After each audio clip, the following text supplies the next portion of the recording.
and welcome to the Ideal Spaces podcast. I'm Flora Loughridge, Creative Director and host of this new series. I'm joined by my colleague and Director of Ideal Spaces, Ulrich Gehmann. Hello everyone, I'm very glad that you listen to our new podcast. It's a very interesting theme we are dealing with today, and I hope you will enjoy it. That's absolutely right. As Ulrich says, we've got a very interesting discussion lined up for you all today, and a very special podcast guest. Now, I'm sure that some of our listeners will already know a bit about what we do at Ideal Spaces. We focus a lot in our work on cities and architecture, and we're very interested in how people interact with the urban spaces around them, but also how those urban spaces can support the growing needs of communities. Recently, we've been focusing on the ever-increasing impact of technology, algorithms, and data in society today, and how this can restrict the power of the imagination and creativity, especially when it comes to designing architecture and planning cities. But one of the things we don't talk about often enough on this podcast is the emotional impact of architecture and urban spaces. And that's why we're so excited to have John Marx join us on the podcast today. John is the co-founder and chief artistic officer of Form for Architecture, an award-winning practice based in San Francisco in California. John's work focuses on creating architecture and urban spaces that are emotionally resonant, that are, above all, welcoming, lovable places where people can feel truly at home. And on that note, welcome to the podcast, John. Thank you, Flora. Glad to be here. So I think there's a lot to be discussed in relation to your projects with Form for Architecture. But before we dive into that project-specific work, it would be really helpful, I think, to go right back to the start of your career, perhaps even before Form for Architecture was founded, and find out what exactly influenced your particular approach to architecture and design. And I'm thinking in particular of your interest in incorporating philosophy, art, poetry, and emotional meaning in the spaces and architecture that you create. Yeah, so what is interesting from that standpoint is I knew that I wanted to be an architect when I was 7 years old, and it's been a pretty linear process since then. But the interesting part in terms of emotional meaning and the things that you were talking about is before I wanted to be an architect, I wanted to be a painter. So I wanted to be an artist. And that was my true love. And in many ways, I tell people now that I do architecture backwards because I see architecture more from a painting perspective and a poetry perspective, where the emotional resonance, the emotional content and meaning is more important than all of the sort of rules and history and things that the profession has decided are appropriate. So I'm sort of an outsider insider from that standpoint. And so a lot of people will start with concept when they start designing buildings, and they'll try to get a program down. And I'll have that at the beginning, but I'll start to play with form, and I'll start to try to, in my mind, imagine an image of what people would feel if they were there. And that's a very different narrative than what architects generally start with. And when I was in school, undergraduate school in architecture, my minor was environmental psychology. My mother was a child psychologist. And so I had a fascination with it. But what I discovered was the idea of social and behavioral factors were fascinating on how people respond to spaces and how, their behavior changes in spaces. But it didn't go all the way to what they really, truly felt and how it could be poetic. And that sort of environmental, psychological factors in architecture kind of fell to the wayside in the 80s and the 90s a bit. And I think it's come back. Christopher Alexander did an amazing amount of work with pattern language, which he later sort of also dropped. I thought that pattern language was an extraordinary way to bring emotional meaning back into architecture, at the same time providing a basis for proper research. So I've got this thing where I want more poetry, but I also want more proper academic research into the notions of environmental psychology and behavioral science. Well, architects tend to focus on the technical aspects of science. So how the HVAC system works, how the structural system works, how we can make more technically sustainable buildings. Mm-hmm. And I think you might recall from before, my link between sustainability and emotional meaning comes from a quote that I have, which is, the most sustainable things in life are those things you will not throw away because you love them too much. And I think that goes to the core of the relevance of emotional meaning. If people love things, they will take care of them. If people love things and each other, if they have a sense of community, they will fight for that community and they will band together to solve problems together. And it doesn't work if there isn't sort of an emotional connection and bond. Mm. And why do you think people have lost that emotional connection with buildings? And perhaps it's become a bit replaced with an emphasis on thinking as opposed to feeling. Well, there's a couple things. So one is, I think that people still want that, but I think that they've come to the conclusion that architecture doesn't provide that anymore. Mm. And what's interesting is interior design has never stopped providing that by and large. And so there have been occasions where we worked with clients that, we're seen as the facilitators, the engineers. And if they wanted somebody creative, it's almost like they would go to the interior designers and say, how can we make this more interesting because the architects don't get it? I think, broadly speaking, the notion of emotional meaning and emotional resonance in architecture and the validity of it as part of the process and part of the goal set, I think that changed about 50 years ago. Yeah. And I think there were a couple reasons for it 50 years ago. One of them was Robert Venturi wrote Complexity and Contradiction in Architecture in 1966. And in that, he talks about wanting more complex and messy buildings, which when I first read that, I thought, this is great. We can move away from sort of an intellectual rigidity about how buildings are designed, the notion of symmetry, some of the things that we have as constraints, and we can be a little messier. The problem was in the second sentence of the introduction, he took all of the artistic and emotional qualities away, because he said that, he didn't want to have the arbitrary. He was a very intellectual designer. So he sort of took the heart out of it. When you said we can be messier, what exactly do you mean by that? Well, the idea of complexity and contradiction, just by the nature of those two words, is that things can contradict each other, that you didn't have to have rigid consistency. That, you could have textures that didn't quite seem to go together in a certain way.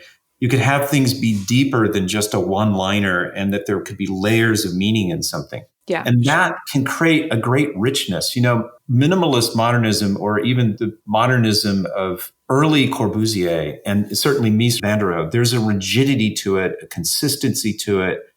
There's a discipline to it that sort of starts to become inhumane at a certain point.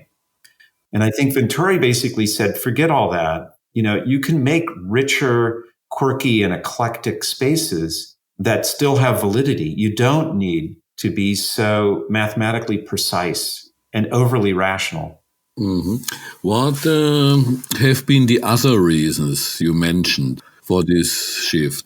Yeah. So culturally, broadly culturally, another thing happened in 1966, which is an interesting coincidence. The Temptations, which was a musical group, made a song famous. They didn't write the song, but they made the song famous. And the song was Beauty is Only Skin Deep. And this opened the world for many people. The idea of inner beauty, of beauty being not just physicality, but there's other layers to it, other aspects to it, and that there's not one kind of beauty.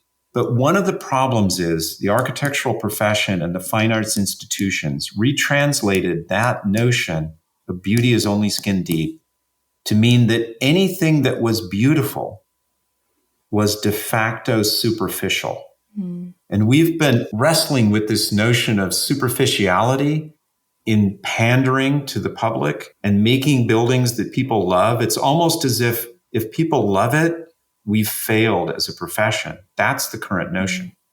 Yeah, I was going to ask, how do you actually negotiate those different standards of beauty when you design or build? Because I think we talked before about there being a difference between beautiful, pretty, and cute spaces. But what place do you think those terms have in architectural or design practice today? Well, I think, in terms of the B word, I joke around with people about that notion that architects have not been allowed to design beautiful buildings in the last 50 years. And when I say that to a group of architects, to kind of put them on the spot, they'll say, well, yes, it's true that there's difficulty with the B word, beauty, but it's complicated. And complicated goes to that notion of how serious are you as an architect? How serious should people take you as an architect? And I know that in the last 50 years, many architects have made buildings less beautiful in order to be taken seriously as an architect. And I find that to be quite tragic and sad in many ways. And one test, though, to see the tolerance for emotional meaning is you might start with a group of architects in the room and you might say, have you designed any beautiful buildings recently? And they might say, yeah, we like beauty. We'll kind of go with that. There's been a little bit here and a little bit there. And then if you ask them, have you designed any pretty buildings? Then you lose half the men. Interesting. It's a gendered thing. It really is. And then people sort of blush and they're very nervous about the word pretty. And if you go a step further and you say cute, then you've lost all of the men and maybe half of the women. They're out the door. But the thing about cute, the word cute, is it's seen as a pejorative. And there's a good reason for that, in the sense that when women were coming up in all the different professions 50 years ago, cute used to be a very dismissive term that men applied to diminish something that a woman would say. They would say, oh, yes, that's very nice, but that's cute. That's too cute. My two mothers, my two daughters, and my two sisters spent 40 years trying to convince me that cute was valid. And I didn't really understand it until I went to Burning Man. But later, when I started to embrace the notion of cute just means, especially in the female world, cute just means you love something for no logical reason. So true. You just simply love it. And the fact that you love it has validity. And the fact that you love it doesn't mean it's superficial. It can mean that, but it doesn't mean it, by definition. So I think that we should relook at the notion of how we restrict ourselves and how we define emotional meaning across a broad spectrum. And it's always fun to tease people with that notion of beauty, pretty, and cute. These are interesting points, but other points which came into my mind as regards the actual demise of the idea of beauty. Are there also in modernity, in the last 50 years, pure economic reasons? And in the frame of these economic reasons, also the demise of public architecture. So there is no longer a public architecture for public spaces, looking at architectural ensembles as wholes. There is the individual building. No? Well, there's several words in architecture that I have real problems with. We could get into the word honesty later, but honesty is a big one. The other one is a concept that our clients quite often use called timelessness. And timelessness is different than inexpensive. So sometimes timelessness in that minimalist modernist notion can be quite expensive to get the thing to be so perfectly refined. But timelessness usually means that there's no apparent character. There's nothing that differentiates it from the banal.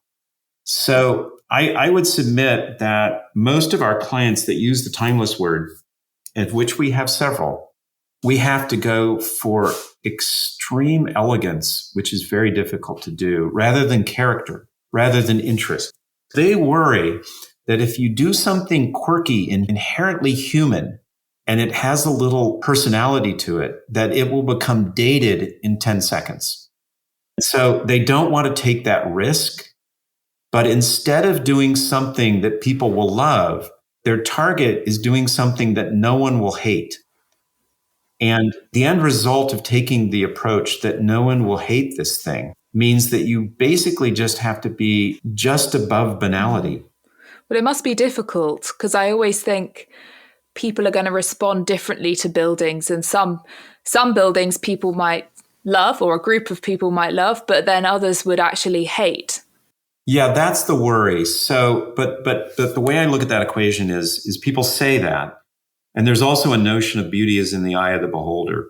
The equation for me is if you could get 90% of the people to absolutely love something, truly love it. It's like you're looking for a new apartment and you walk into this apartment that's got all this character and wonderment to it.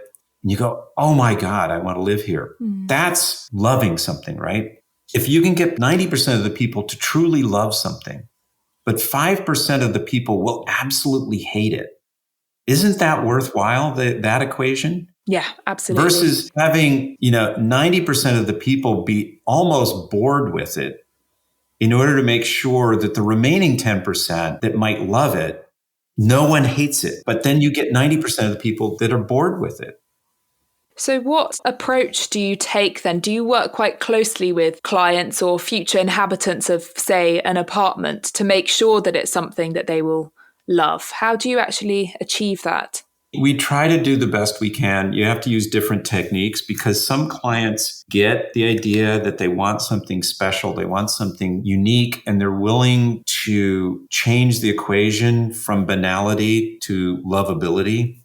But other clients, they just don't want to go there. And so we have to try extra hard. So normally you're designing in a minimalist format there. And it's really difficult to do poetic minimalism. And so I talk about poetic minimalism. I talk about poetic brutalism. And both minimalism and brutalism are perfectly wonderful styles if you do them well. But when you take the poetry out of it, they're just soul-suckingly banal or oppressive. Brutalism can be depressingly oppressive.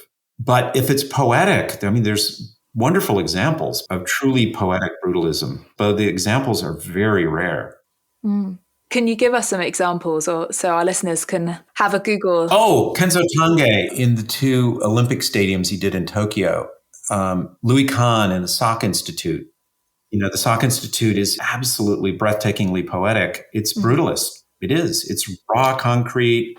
It's materials, what is it, unbrut in their raw form. And it's just stunningly poetic. But there's millions of examples of banal and oppressive brutalism.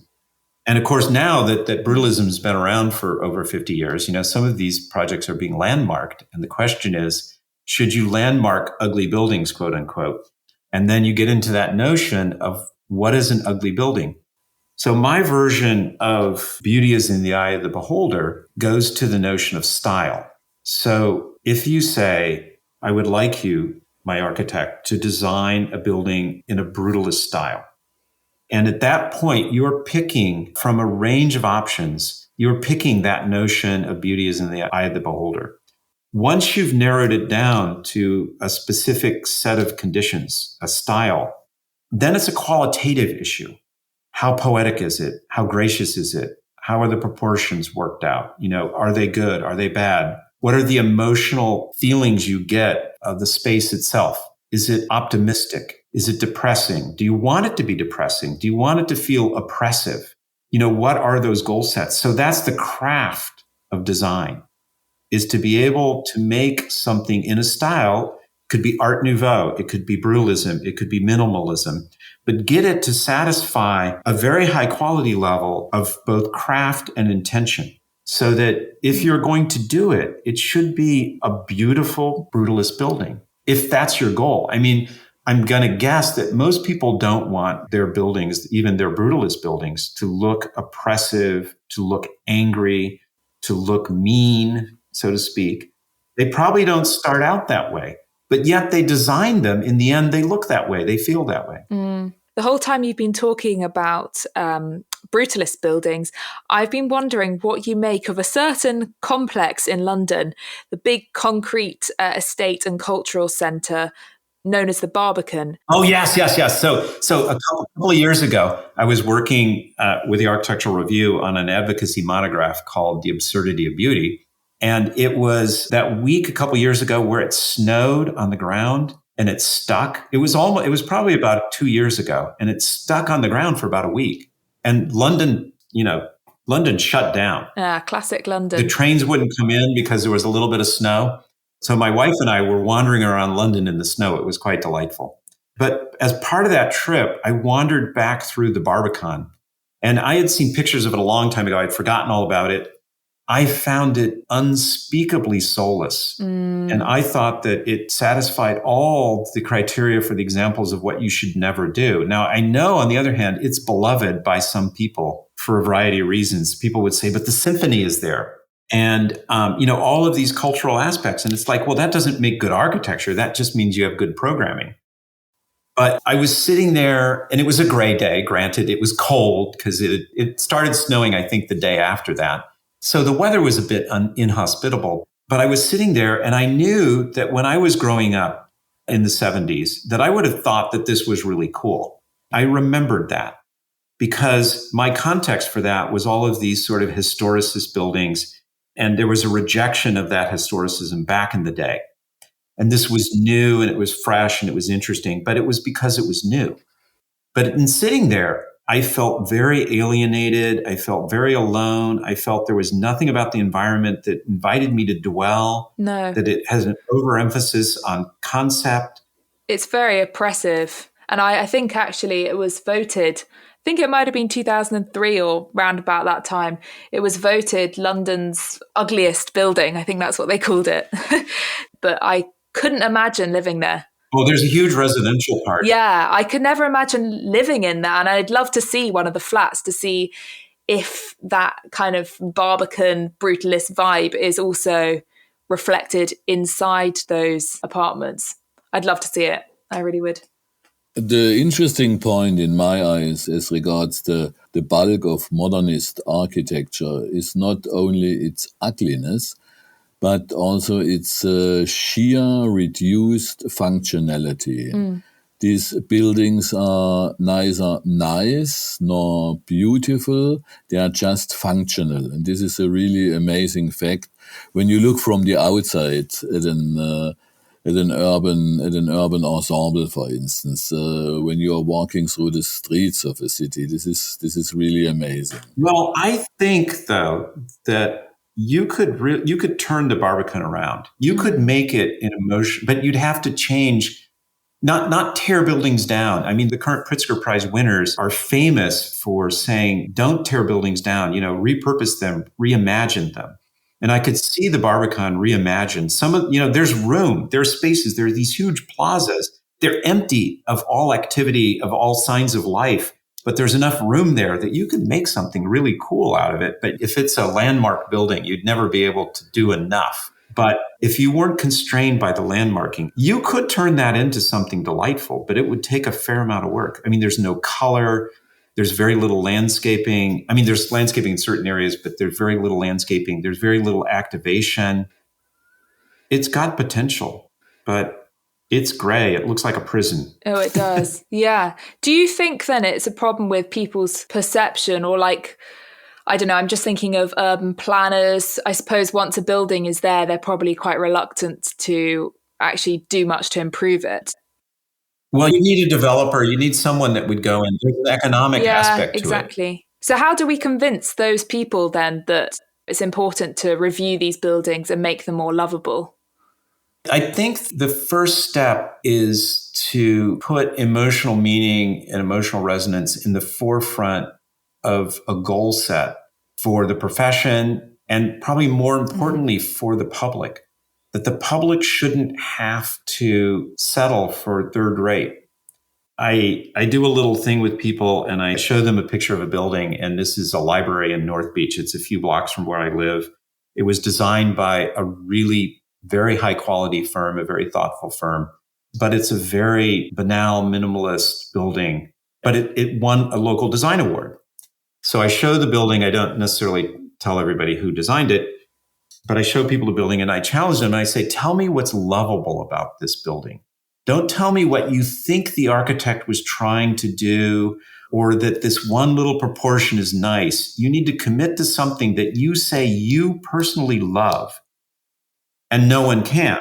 I mean, architects have tried this, other people have tried it, but when you push them, there's nothing lovable about that building. I don't think that was part of their intention.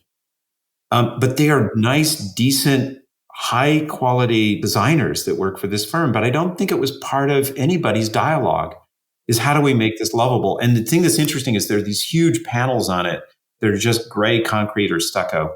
And if you just covered it with graffiti, even the bad kind of graffiti, it would be an improvement. But you could cover it with murals. You could give it life, but it wasn't going to have the life because the architect designed it into it. It would have the life because somebody else added it later. Yeah. And I think that we need to provide space and we need to have the intention of creating lovability in our design work. And I don't hear architects talking about it. They talk about some high idea. They don't talk about form, texture, color, light anymore. Or maybe it's also the community that needs to be more bold and say, this is what we want. So there is pushback. So the interesting thing, pushback in the UK in the form of the late Roger Scruton, right? And in the United States, Donald Trump signed an executive order that basically said that all federal buildings needed to be designed in a neoclassical style. And I think, unfortunately, people take, the easy route out, which is to go back to nostalgia. There is no reason that modern buildings can't be lovable, except we don't design them that way. But Bloomberg did a commissioned a Harris poll, I believe, to study modernism versus historicism in federal buildings across the United States. And they had a very wide range of people they talked to. And they discovered that 72%, and this went across gender, income, education, location, race, all of the parameters, 72% of the people favored historicist buildings over modern buildings. So modern architecture has a 28% success rate. That's pretty bad. That's a pretty resounding defeat. And I think we have ourselves to blame for it. But I think fundamentally, it's this notion that we don't seem to value it. We seem to think that we're pandering if we're designing buildings that people will love. And there's a notion, another little quote I have, starts out with, when did the world turn so gray? When did the public fall out of love with the built environment? But ultimately, it gets to a notion about the profession is, have we exhausted the conceit yet that the public simply needs to catch up? So we have this notion that if we do these soulless buildings, that it's a matter of taste and the public is just uneducated and that the public just doesn't understand the beauty we see in these buildings. It's a very interesting notion. It relates to my original point of the public architecture. So when entire spatial ensembles have been designed, for instance, if you take a piazza in Rome, like Piazza Navona or so, this was a spatial design. This was an entirety. This was a public space. It was made for the public. Of course, it too was an expression of power and so on. But in the end, it was a space made for a community, for a public. Yes, I think that makes a difference when people see that their designs are to be consumed by and enjoyed by and add to the fabric of the city. Yeah. And people still love and spend time in those places. If you go to Italy, you want to go and have dinner in a public square, because even though we do have public spaces in the UK, let's take Trafalgar Square as an example, people don't really hang out there to the extent that they do in Florence or Rome, say, where, you might sit down to have a drink, soak up the atmosphere, people watch, whatever you do. But fundamentally, the sense of community in those spaces really does come across. And I'd say it's a central focus in those cities. Well, those are cases of where public spaces endured the test of time, right? They've survived the test of time. They're still timeless in a way, but they have high levels of character. The dilemma right now is timeless in the current modern definition means characterless. Yeah. But timeless in terms of the Piazza Navona or Trafalgar Square, it's timeless. It feels timeless now, but it was of a time, but it has character and richness and quirkiness. And, you get the occasional when Venturi did the addition to the National Gallery. I mean, I'm assuming people love it. I don't know for sure. I know Prince Charles hated it when it was first built, but I thought he did a good job. It's a little quirky. Well, I know that the Venturi extension has been criticised pretty heavily, and I can see why. It's got a very different style to that traditional, original National Gallery building. But, even if you view it as a kind of no man's land, let's say, between modernists and traditionalists, I think that over time, people do grow to accept these additions and extensions, and they soon become part of the architectural and historic fabric of spaces like Trafalgar Square. And that's, Trafalgar Square is a great meeting place for many Londoners, but it's also very popular with tourists. You often see people sitting on the lions, in the telephone boxes, taking selfies. And for me, it's certainly interesting when you go traveling. You see all these different forms of public architecture for the first time.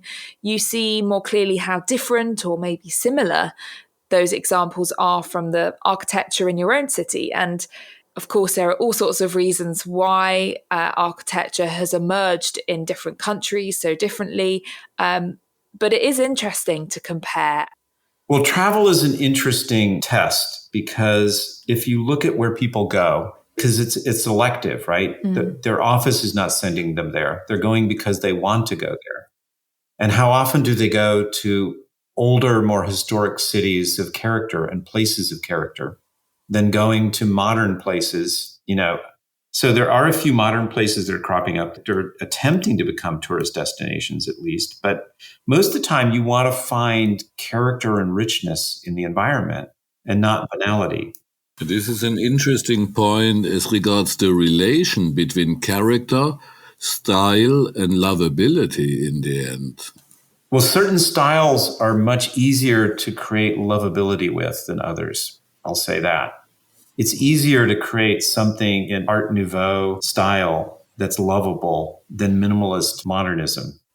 Do you think people love the unlovable? I know that sounds really back to front, but I'm just thinking about going on tours of modernist houses, a tour that I went on in Berlin. It was just really interesting to see them and admire them, but know that it was okay because I didn't have to live there. But there was something that I was drawn to. Some of the designs are not meant to be dwelled in. They're more art pieces sometimes. And with a private house, sometimes the client wants that. They want that sort of edge to it, or it's not really a livable space. It's more of an art piece. And there's validity to that. Absolutely. It's just when you build something, that's a public piece of architecture, everyone has to live with it. And it doesn't mean that we shouldn't have vision. It doesn't mean we shouldn't take risks, but we should. And this to me is the difference between self-indulgence and self-expression. Self-indulgence for me is a willful disregard for the effect of your actions on others. And self-expression means that you can pull from your own experience, from your own taste, from your own desires and personal agenda. But you do it in concert with wanting people to have an appreciation and an emotional bond to what you're doing. So you're doing it in balance between your own personal goals and the goals and the needs of the people you're designing for. Where self-indulgence means it's only about you. And there are some great examples of people who've done self-indulgent buildings that ended up being lovable. But by and large, the highly self-indulgent ones don't stand the test of time either. It's a very interesting point as regards the community, space, character, and lovability. Yeah, I mean, there are some, it's interesting because, I complain about minimalism on the one side.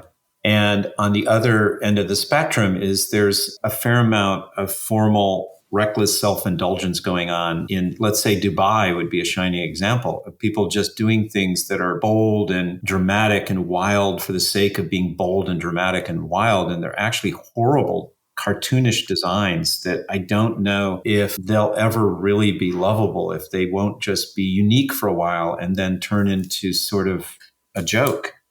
And that's the great fear, in architecture, is that your design goes from of the moment to the biggest postmodern joke. But postmodernism, as a stylistic moment there, they were trying to make jokes. And so the fact that we sort of look at them as cartoonish buildings, that was partially the intention at the time.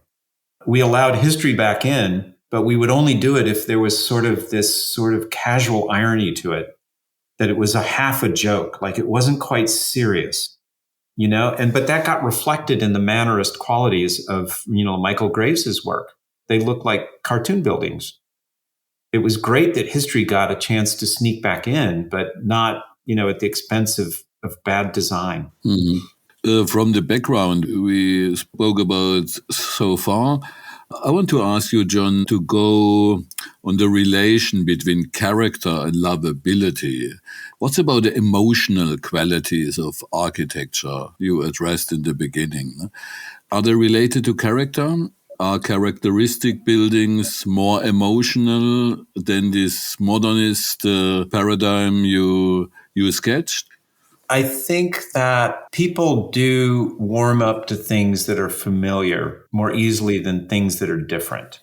And so if there's a style they understand and that they've already established in their heart that they like, that they love, that they're going to have an easier time when they see another variation of that style. So in the United States and California, people love what I would call Tuscan style architecture. And that's an identifiable style, Tuscan. And when people see something that has character, but it's very modern, sometimes their reaction can be negative just because it's new and different. They don't quite understand it. It takes a little bit longer to warm up to it. I mean, I remember the first Impressionist painting I saw, which I thought was insane. But once I had seen my 30th Impressionist painting, I realized that there was something really quite special there. Mm-hmm. Now, we see Impressionist painting now as not at all avant-garde. I mean, it's sort of that sentimentalness now that comes from Impressionist paintings. But there was a time when it was absolutely avant-garde. I mean, there was the Salon de Refusé or something like that, where it was the artwork that was refused by the big art show in Paris. And they did their own thing at one time, and they were banished as being, the wild beasts, les fauves. And now it's seen as being highly sentimental. But anyway, the thing is, we do want to push and we do want to innovate and we do want to take challenges and risks, and developing sort of new styles and new forms of character. I think the fundamentals of character are still the same. I think you need a certain amount of textural quality, of light, of proportional relationships. In some styles, that's very thin. In other styles, it's thick. So it's not that thin is always better. That's a modernist notion. But you can certainly be too heavy in almost every style.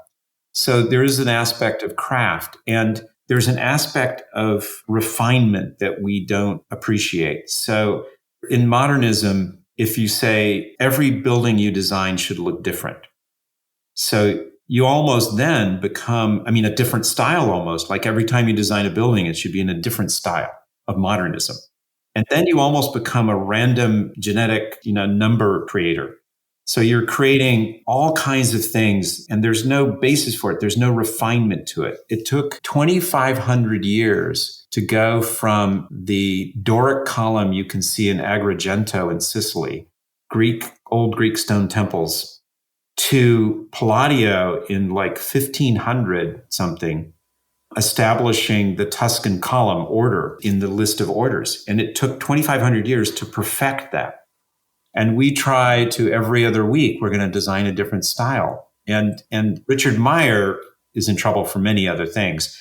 But Richard Meyer, as an example, took an extension of Corbu and said, I'm going to refine this sort of all white, planar building style. And I'm going to make something out of it. I'm going to spend my career refining this one thing. But people, use him as an example of somebody with no creativity, no imagination, no innovation. All he did was say, I'm going to take 50 years and refine something. It's taken 2,500 years to get to the Tuscan column. Why is it that we won't permit ourselves the art of refinement? This is an interesting point also as regards our group's general topic of the relations between community and space. What's about character, lovability, and refinement? Yeah, well, I think character, so back to the character thing, I think character tends to be an identifiable set of aesthetic conditions that holds together. So refinement is part of that. So you say, okay, well, let's do this thing with these crazy shapes.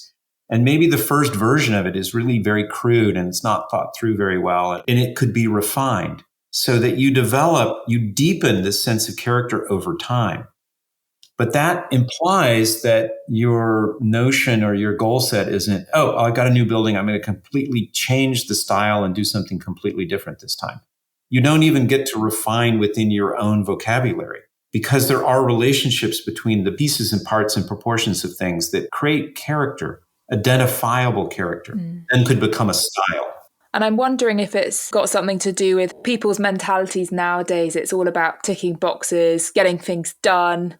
Everything's done very quickly and people aren't very patient. Yes. So I'm wondering if that's also reflected in how people treat buildings. Well, in the United States, we're particularly bad because the life expectancy of a building is probably about 20 years. Gosh. Instead of 100. So one charming thing about European clients is it seems that their time frame is 100 years. Versus like, we're going to build this, we're going to tear it down in 20 years. So it doesn't need to be very good. It doesn't need to be very, resonant. And in fact, if people love it, it's a negative because then they'll fight against tearing it down. Yeah, it's really sad. It's really sad. And I've been doing a lot of work with the Victorian Society in London, and they fight to protect Victorian and Edwardian architecture. And because I think now with the drive for new houses, the tendency is just to get rid of the old houses or buildings that would take a lot of money and effort to convert them into livable places. But, we at the Victorian Society say, no, it's worth taking that time and care because think of what it would be replaced with and what would be lost. Yes. And it would be nice if what replaced it was more lovable than the thing that was there. Yeah, absolutely. And that's where I think, modern architects, we need to develop an ability to create that lovability. I mean, there was a time when the new building was anticipated with great excitement because it was going to be something that you would love even more. I mean, this is back in the 30s, not in the last 50 years. And people would say, we've got to go down and see the new building. It's going to be so exciting. And now we don't do that. It's like, the new building, oh God, it's going to be dreadful. Dread. Yeah, exactly. Absolute dread. Yeah. That's on the profession. I mean, we're the ones creating that. And we're hiding behind this notion that the public just isn't sophisticated enough to understand the building. But that's wrong. Yeah. So it's a whole mentality that will have to shift, really. And it's got as much to do with education as it does to do with the architects who are building the spaces, I think. Public awareness, all of those things play into it. So yes, a lot of work to be done. But I think that's probably a really good place to wrap up our discussion today. Thank you again, John, for joining us. It's been really refreshing to speak about this more humane aspect of beauty, emotion and architecture, which I think has been, as we were saying, slightly lost in architectural and design practices today. But I really love this idea of returning a sense of humanity to architecture and fostering greater emotional connection to how people experience buildings and urban spaces. It was really very interesting that you addressed these contexts between lovability, the emotional qualities, character, style, and these other aspects. Thank you, John. It's been my great pleasure. Thank you to everyone listening for joining us today. I'll pop the link to the Form for Architecture website in the show notes below so that you can find out more about the philosophy and practice underpinning John's many successful projects. Thanks again, and see you next time.